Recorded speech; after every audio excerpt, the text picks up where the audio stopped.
জয় হরিচাঁদ, জয় গুরুচাঁদ, জয় শান্তি মাতা, জয় সত্যভামা দেবীর জয়। আজকে হরিগুরুচাঁদ বিশ্ববিদ্যালয়ের যে সমস্ত সুদক্ষ কর্মীবৃন্দ এই মঞ্চের আয়োজন করেছেন, তাদের কাছে আমি চিরকৃতজ্ঞ রইব, কারণ এই মঞ্চে আসার মতো সৌভাগ্য যোগ্যতা কোনোটাই আমার নেই। তথাপিও যে আপনারা আমাকে সুযোগ দিয়েছেন, এর জন্য আপনাদের কাছে বারবার কৃতজ্ঞতা জ্ঞাপন করছি। আর আমার পরিচিত প্রহ্লাদ বাবু, ডাক্তার পুষ্পা দিদি, এনাদের সঙ্গে আমার আগেই পরিচয়। এনারা আমার অতি অন্তরঙ্গ মানুষ, কিন্তু যোগ্যতার দিক দিয়ে অনেক দূরত্ব। আমি ওনাদের থেকে অনেক ছোট। তাই আজকে যে বিষয়, সেই বিষয়ের ভিত্তিতে দু চারটে কথা আমাকে অবশ্যই বলতে হবে। অখিল বাবুর সৌজন্যে আমি এখানে আসতে পেরেছি, তাকেও জানাই আমার সশ্রদ্ধ প্রণাম। মতুয়া দর্শনকে যদি ভালোভাবে দেখা যায়, তাহলে অশ্বিনী ঘোষের থেকে বড় প্রচারক মতুয়া দর্শনের আর কাউকে খুঁজে পাওয়া যাবে না। কারণ তারক গোসাই মূল শিকড়। তিনি লীলামৃত রচনা করেছেন মহাসংকীর্তন। কিন্তু এই লীলামৃত বা মহাসংকীর্তন এগুলি বোঝার মতো জ্ঞান, মেধা, শিক্ষা কোনোটাই তৎকালীন সময়ের কোনো মানুষের মধ্যে ছিল না। অতএব ওগুলি অন্ধের কাছে আয়না ধরার মতো পরিস্থিতি অবস্থা ছিল। কিন্তু একমাত্র অশ্বিনী গোসাই, যিনি সেই লীলামৃতের দর্শন, তারক গোসাইয়ের যে বিরাট হরিচাঁদের লীলা দর্শন, সেগুলিকে ছোট ছোট সংক্ষিপ্ত আকারে 5টা কলি, 4টে কলি, 6টা কলি গানের মধ্যে তিনি প্রবেশ করিয়ে এমনভাবে প্রচার করেছেন যে প্রত্যেকটা নিপীড়িত, নির্যাতিত, অসহায়, পতিত মানুষের রান্নাঘরে গিয়ে প্রবেশ করেছে। সেখানে বসে রান্না করতে করতেও অশ্বিনী গোসাইয়ের গান তারা গুনগুন গুনগুন স্বরে গেয়েছে। অর্থাৎ তার প্রচার প্রবেশ করেছে অন্তরের অন্তঃস্থলে। অশ্বিনী গোসাইয়ের যে প্রচার শৈলী, সেই প্রচার শৈলী আর কারো মধ্যে নেই। কারণ আমরা বা হরিচাঁদ গুরুচাঁদ ঠাকুরের আগে বা অশ্বিনী গোসাইয়ের আগে যারা প্রচার করেছে ঠাকুরের বাণী, বা তার আগের যে সমস্ত মহৎদের বাণী লিপিবদ্ধ করেছে বড় বড় গ্রন্থে, সেগুলি সব প্রচার করা হয়েছে ঘুমন্ত মানুষের কানের কাছে গিয়ে। অর্থাৎ কোনো ঘুমন্ত মানুষের কানের কাছে গিয়ে যদি যত রকম ধরনের ভালো কথা হোক, ভালো গান হোক, ভালো বাজনা হোক, ভালো নৃত্য হোক, যা কিছু হোক, প্রচার করলে সেই ঘুমন্ত মানুষটা কিন্তু তার কিছুই বুঝতে পারে না। তো অশ্বিনী গোসাইয়ের প্রচারের মধ্যে তিনি প্রথম লিখেছেন, প্রাণমতী সুখসারী পোহাইল সরোবরী শ্রীহরি মঙ্গল গাওরে। অর্থাৎ মানুষের মন, মতি অর্থাৎ মন, আর প্রাণ, এ দুটো ঘুমন্ত অবস্থায় রয়েছে। তাই অশ্বিনী গোসাই প্রথম বললেন যে তুমি কিছু জানার আগে, কিছু বোঝার আগে, কিছু দেখার আগে তোমার মনকে, তোমার প্রাণকে আগে জাগাও। তুমি না জেগে উঠলে জগতে কি হচ্ছে, জগতে তোমার কাছে কি নিয়ে উপস্থিত হয়েছে, তুমি তার কিছুই বুঝতে পারবে না। অতএব এত বড় প্রচারক, যে ঘুমন্ত মানুষের ঘুম ভাগানোর, চেতনা জাগানোর যে বাণী গীতি গানের মধ্যে তিনি প্রকাশ করে বলেছেন যে তোমার অন্তরকে জাগাও, তোমার মনকে জাগাও, তোমার অচৈতন্য সত্তাকে চেতন সত্তায় পরিণত করো, তাহলেই তুমি জগৎকে চিনতে পারবে, জগৎকে বুঝতে পারবে। নচেত এই ঘুমন্ত অবস্থায় তুমি কিছুই জানতে পারবে না, কিছুই বুঝতে পারবে না। এ কথাটা কিন্তু অশ্বিনী গোসাই ভিন্ন আর তার আগে কেউ বলেছে বলে আমার মনে হয় না। তার কারণ আগের যে সমস্ত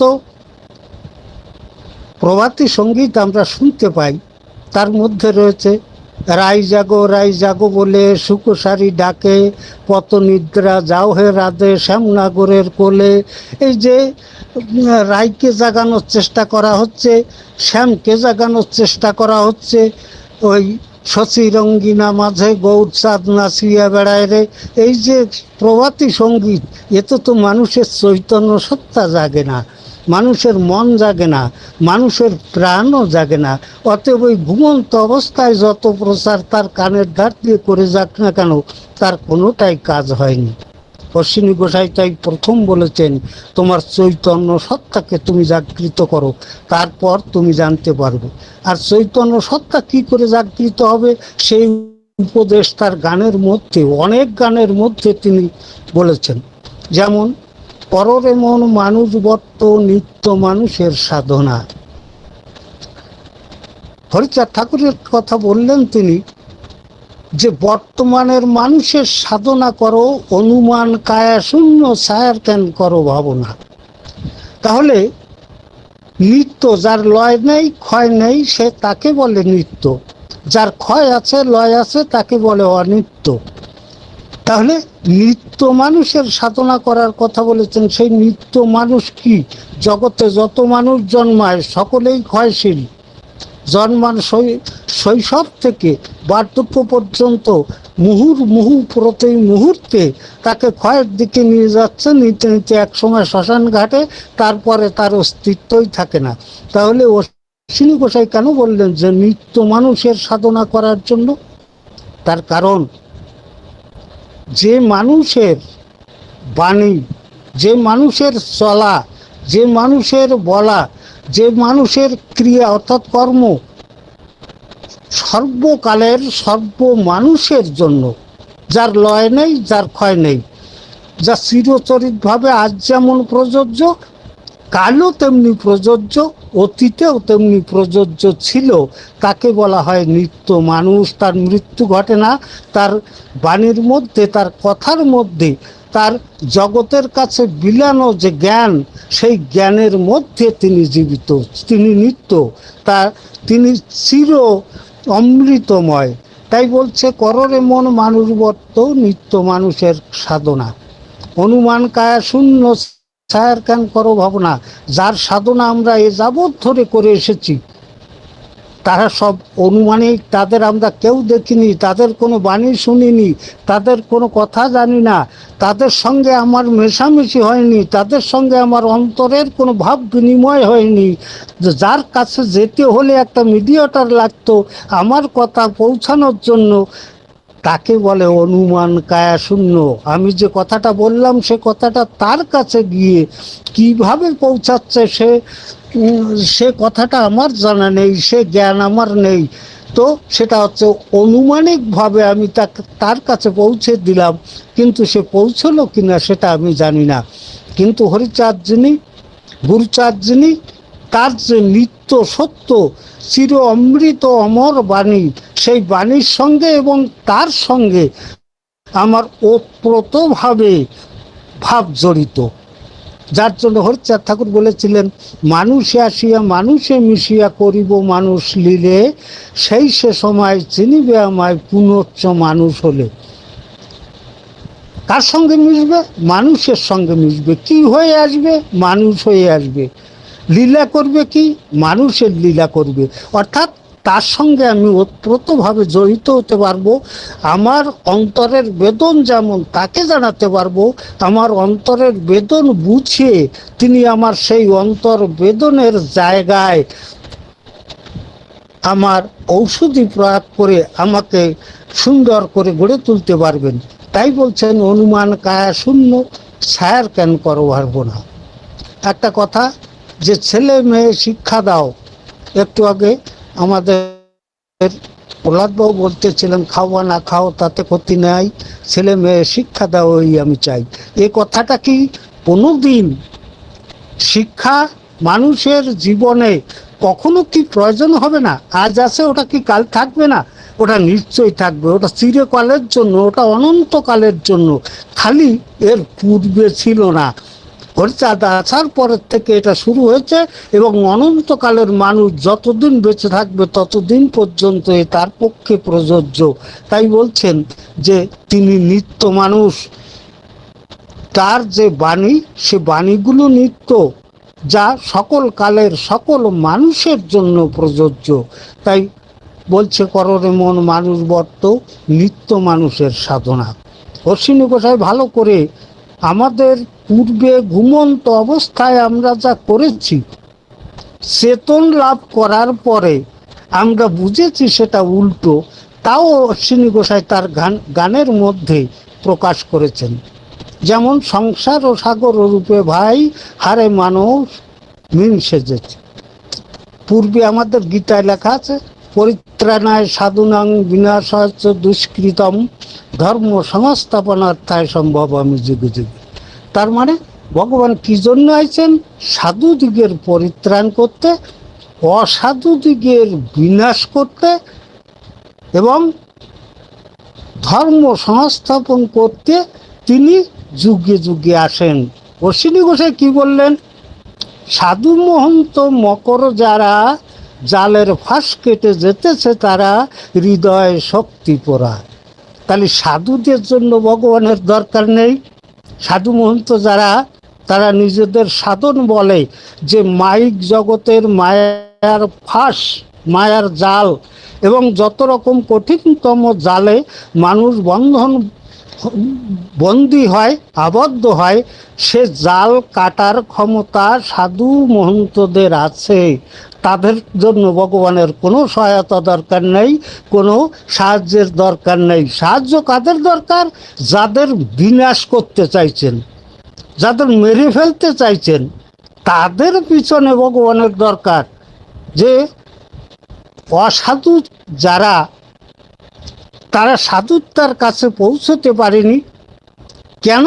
তার অজ্ঞানতাবশত, তার কর্মশৈলী সঠিক নয়, তার গতিপথ সঠিক নয়, তাই সে পথভ্রষ্ট হয়ে দুষ্কৃতি হয়েছে। তাহলে তার জন্য কি প্রয়োজন?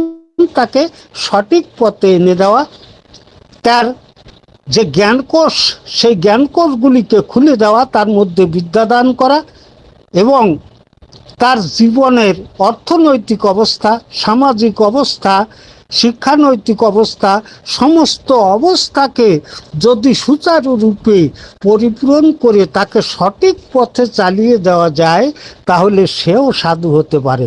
তাকে কিন্তু বিনাশ করার প্রয়োজন হয় না। তাই অশ্বিনী গোসাই বলেছেন সাধু মহন্ত মকর যারা, জালের ফাঁস কেটে যেতেছে তারা, হৃদয়ে শক্তি পোড়া। তো এইরকমভাবে অশ্বিনী গোসাইয়ের যে প্রচার, সে প্রচারের তুলনা কারো সঙ্গে নেই, কারো সঙ্গে তুলনা করা যায় না। যে অশ্বিনী গোসাই যেভাবে সেই সময়, বর্তমান আমরা যে সময় বাস করছি, এখন শিক্ষার চতুর্দিক দিয়ে খুলে গেছে। আমাদের সন্তানরা, আমাদের পরবর্তী পিঢ়ি যারা আসছে, তারা জ্ঞানে, শিক্ষায়, অর্থনৈতিক সমস্ত দিক দিয়ে উন্নত। তথাপিও দেখা যায় যে ভ্রান্ত পথে গতি করছে আমাদের সন্তান সন্ততিরা, বুঝতে না পেরে এত কিছুর মধ্যেও।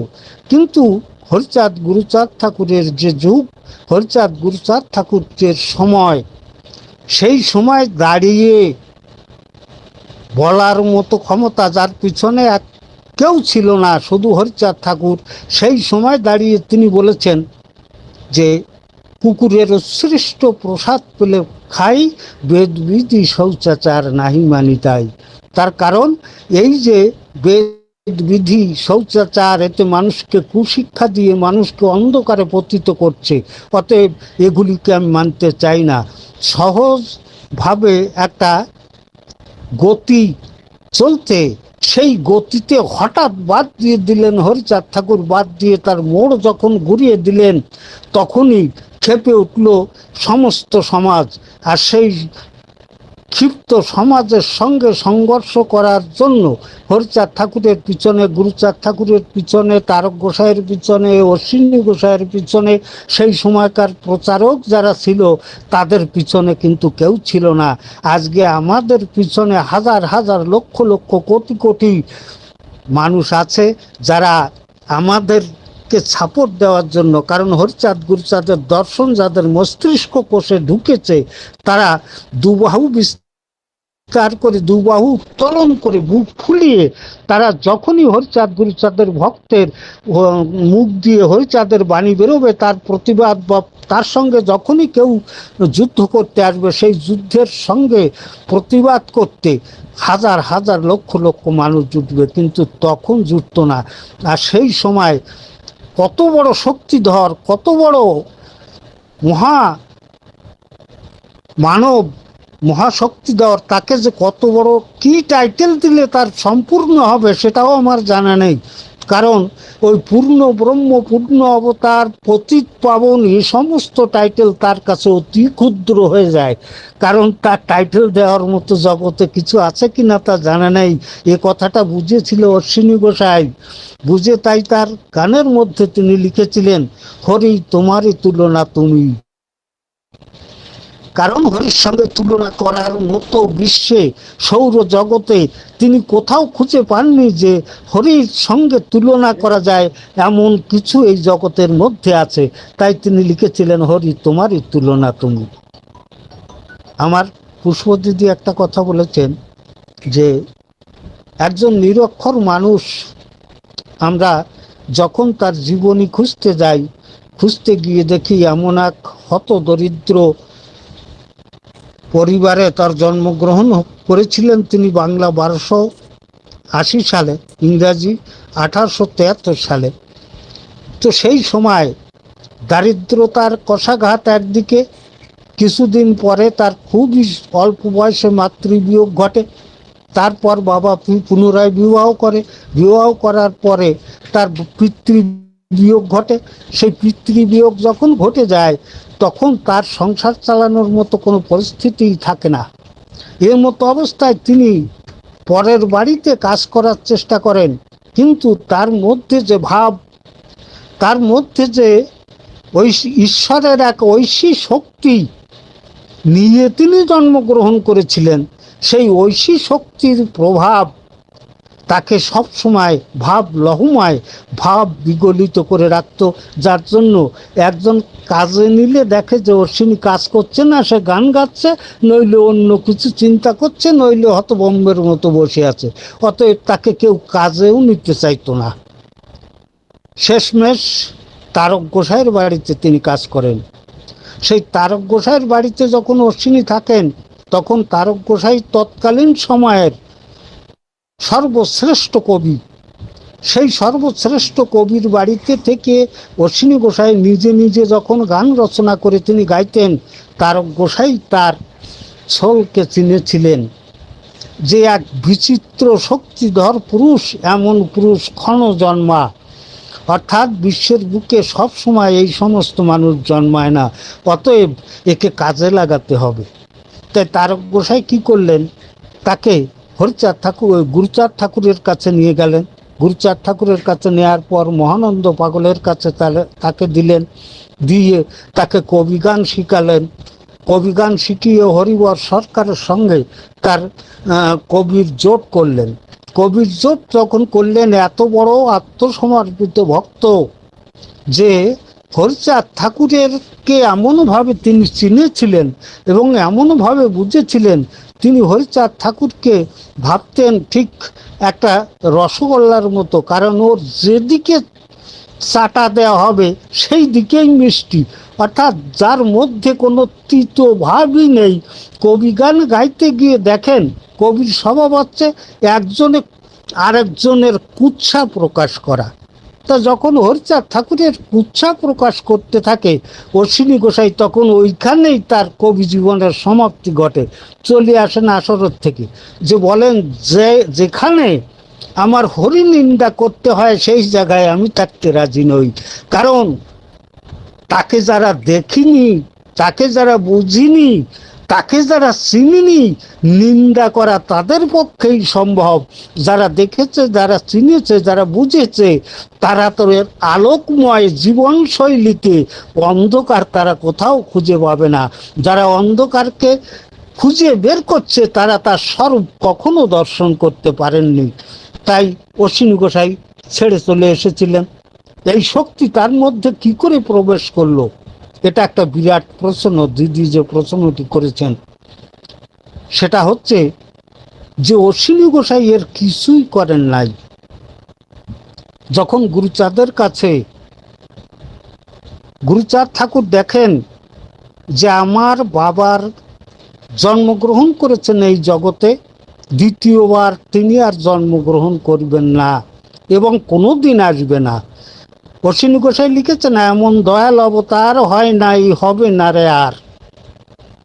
তো যখন এই পৃথিবীর বুকে এমন মানুষ কোনো দিন আর আসবে না, তাহলে এই মানুষ, এই মানুষ আসার যে তার উদ্দেশ্য সেটা কি?